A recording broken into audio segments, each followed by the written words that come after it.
Thank you. Just looking around the room, it seems that the age group here certainly seems to be underrepresented from certainly 25 and below. So do the candidates believe that that is an issue? If so, and if elected, what would you propose doing about it? Thank you, sir. So we to Ross LeBrun. I think what we need to do is get it into schools and teach kids that everything that affects their life is politics.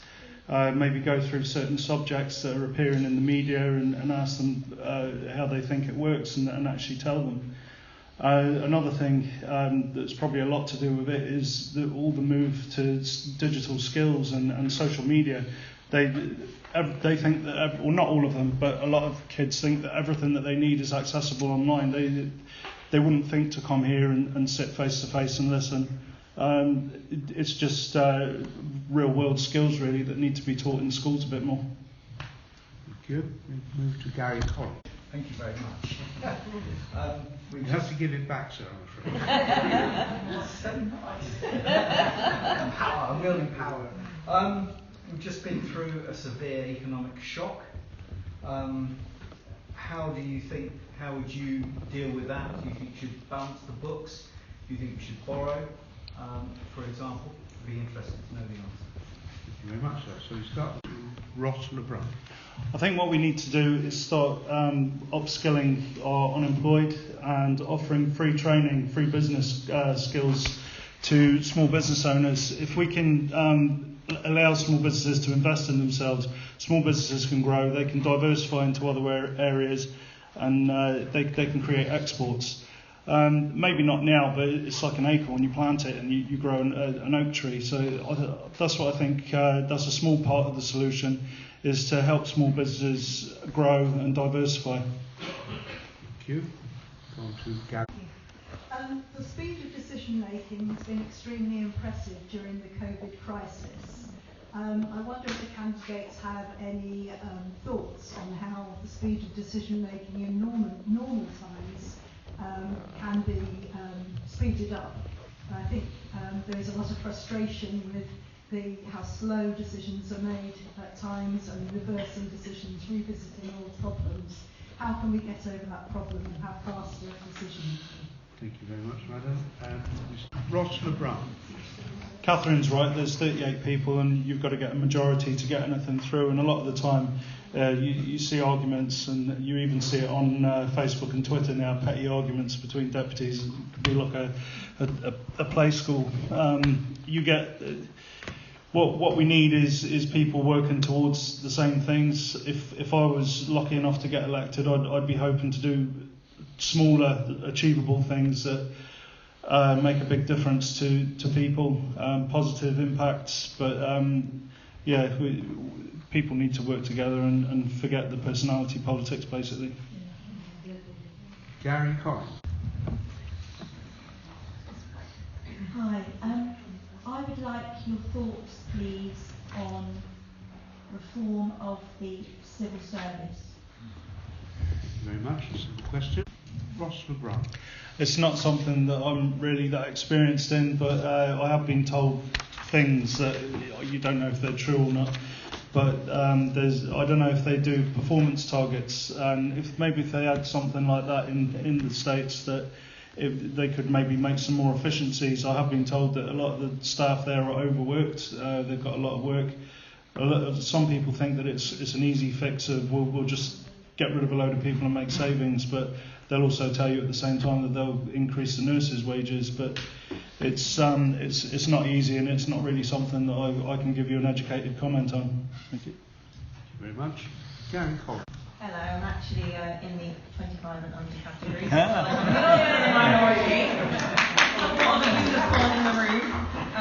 But my question really was about housing, which is something that I know some of the potential deputies already touched on.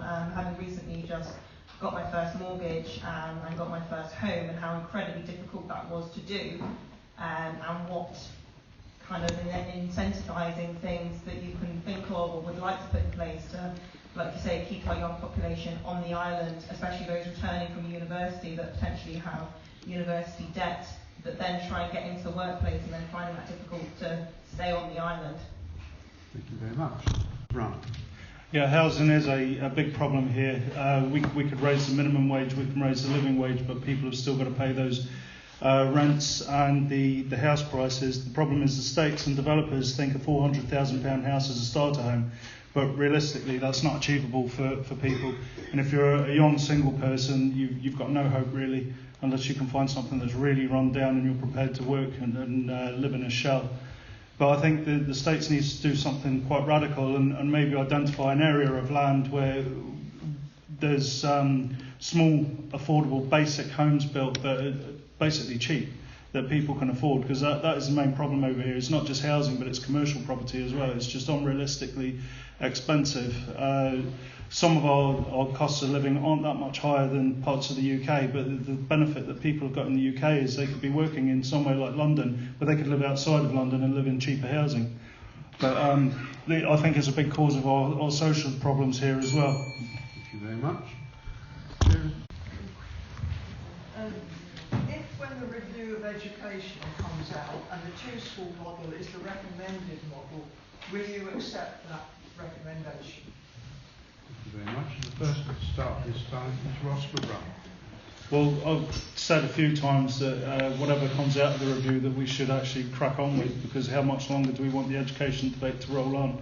There's children stuck in the system now that the 11 plus or selection was voted down in 2016. There's still nothing for them, and it's embarrassing really. And I mean, I'm pretty sure there's people in here that can imagine it's going to be an election issue again in 2024 if something doesn't happen. And the danger is if the two-school does come out, there's going to be a massive kickback again. So it's just someone's going to have to make concessions somewhere.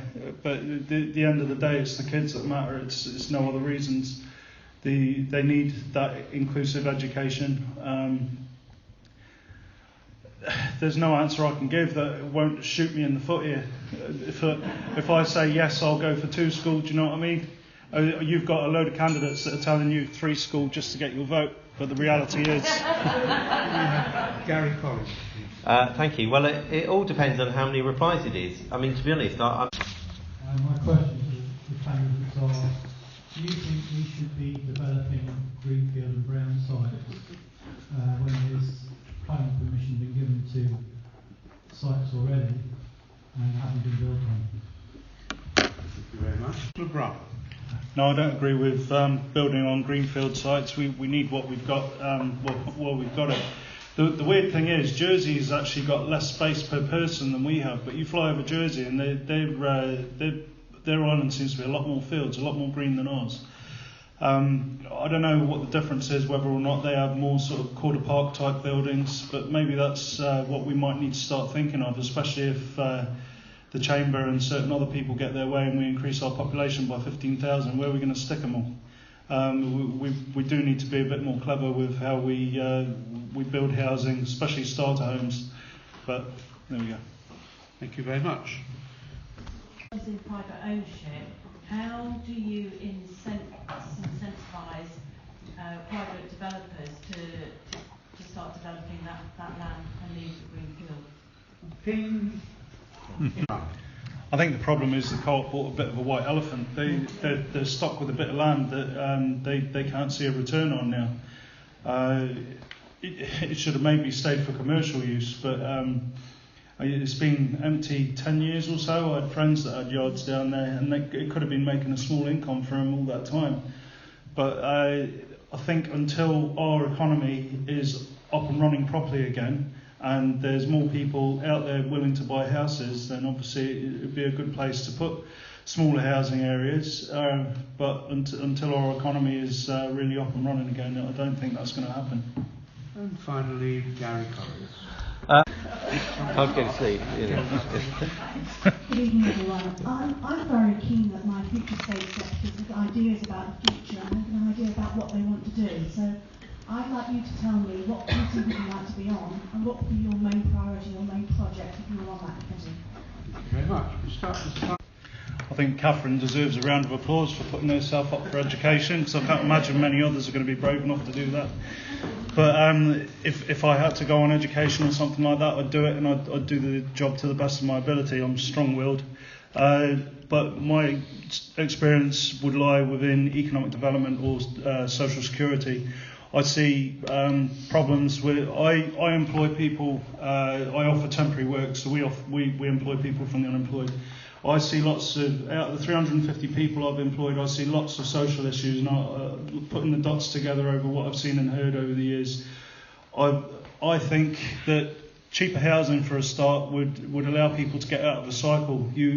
Whether people like to hear it or not, there are girls and boys leaving school that their aim is to have a child to get a free states house. That cycle continues, and those children, some of those children, and this isn't all people in states houses, don't take it like I've said it like that, but there are children that grow up that have been neglected. Gary Collins. Thanks very much. Over the years, Guernsey has lost many native plant species of plants and animals. Is it acceptable to do some more? Thank you very much. I think, as with anything, you start with the kids in the schools, give them projects to go home and do, get them engaged in it and interested. You see them marching for climate change and things like that, but something more closer to home that we can have a direct impact on, with, like you say, plants and animals here. We could do other things like the Richmond, South Vazon with the voluntary dogs ban. People don't adhere to it. I do, I'm a dog owner, but I don't understand why people find it so difficult just to respect that one little area out of the whole island. I had ideas in the past where you could have a bay that is sort of rotated. Every year you have one particular bay that is either stocked from dogs or stocked from shore gatherer, just less activity basically, so that the birds that are there can actually breed and feed without being interrupted. But it's going to take things like that with a growing population. Gary Collins. Thanks very much. Funny enough, I actually visited the animal shelter this morning as an invitation.